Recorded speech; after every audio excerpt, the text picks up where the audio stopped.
नमस्कार विद्यार्थी मित्रांनो, आज आपण इयत्ता 5वी मीडियम इंग्लिश तर मराठी विषयाची आपण 10 नंबरची जी कविता आहे बैलपोळा। आता बघा, महाराष्ट्रातील हा अतिशय महत्त्वाचा सण आहे बैलपोळा। आणि बैलपोळा बघा, आपण त्या बैलपोळ्याबद्दल आज धोंडीराम सिंह राजपूतने इथं खूप छान पद्धतीने हा बैलपोळ्याबद्दल कविता लिहिलेली आहे। ती कविता आज आपण बघणार आहोत। सण बैलांचा आज पोळा, गोठ्यातील बैल नाहू लागला। सण बैलांचा म्हणजे इथं सण कशाचा आहे? बैलांचा आहे। आज पोळा, पोळा म्हणजे आपण त्याला पोळ्याच्या दिवशी पुरणपोळी किंवा गोड धोड खाऊ घालतो।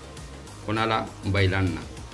गोठ्यातील बैल, गोठ्यातील म्हणजे जी बांधायची जागा असते त्याला गोठा म्हणतात। बैलाला जिथं आपण बांधतो दावणीला, तिला गोठ्यातील बैल नाहू लागला।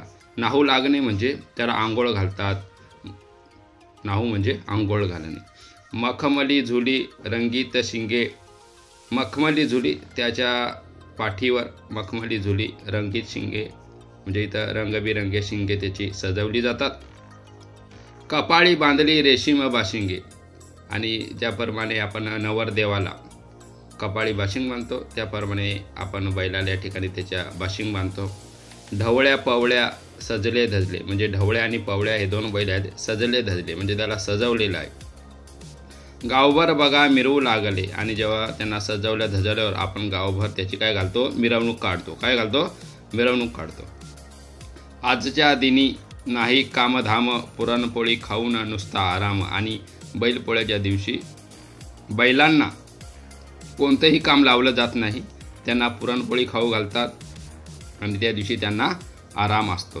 तर पुन्हा आपण एकदा कविता म्हणू। सण बैलांचा आज पोळा, गोठ्यातील बैल नाहू घाला। मखमली झुली रंगीत शिंगे, कपाळी बांधली रेशीम बाशिंगे। ढवळ्या पवळ्या सजले धजले, गावभर बघा मिरवू लागले। आजच्या दिनी नाही कामधाम, पुरणपोळी खाऊन नुसता आराम। आणि ही कविता धोंडीराम सिंह राजपूतने लिहिलेली आहे। आता इथं शब्दाचे अर्थ दिलेले आहेत। नाहू घालणे म्हणजे आंघोळ घालणे। झूल याने बैलाच्या अंगावर टाकण्यात येणारे रंगीत व नक्षीदार कापड, त्याला झूल म्हणतात। बाशिंग बैलाच्या डोक्याला बांधवाचे आभूषण। दिन म्हणजे दिवस। आता इथं आपण त्याचे एका वाक्यात उत्तरे लिहायचे आहेत। आपल्याला इथे प्रश्न दिले, बैलाच्या सणाला काय म्हणतात? तर बैलाच्या सणाला काय म्हणतात? बैलपोळा। काय म्हणतात? इथं तुम्हाला बैलपोळा लिहायचा आहे। बैलांना कसे सजवले जाते? तर बैलांना कसे सजवले जाते? मखमली झुली रंगीत शिंगे, कपाळी बांधली रेशीम म्हणजे त्यांच्या मखमली घातल्या जातात, त्यांचे जे शिंगे आहेत ते सजवले जातात, कपाळी एक रेशीम बांधले जाते। तर असं आपल्याला लिहायचं आहे। बैलाची नावे कोणती आहेत? इथं कोणती आहेत? ढवळ्या आणि पवळ्या। बैलपोळ्याच्या दिवशी बैलांना काय खाऊ घालतात? तर काय खाऊ घालतात? पुरणपोळी। काय? पुरणपोळी। इथं कवितेत असणारे समानार्थी शब्द म्हणजे मखमली, मखमली म्हणजे काय? झुली। तर बघा, आता आपल्याला बैल गोठ्यात राहतात, तसे खाली प्राणी कुठे राहतात? तेले। घोडा कुठे राहतो? घोडा कुठे? तबेला। वाघ गुहेत किंवा गडात। माकड झाडावर। कासव पाण्यात। मासा पाण्यात। हत्ती जंगलात। खालील शब्दापासून अनेक शब्द बनवा। कपाळी, कळी, पाळी, पाक, पाकळी। आपले एक्झाम्पल, पुरण इथं काय देतात? पुरण पोळी, इथं पुरण इथं पोळी। गाव आणि गावभर किंवा भर। आता सजले धजले अशा शब्दांना जोडशब्द म्हणतात।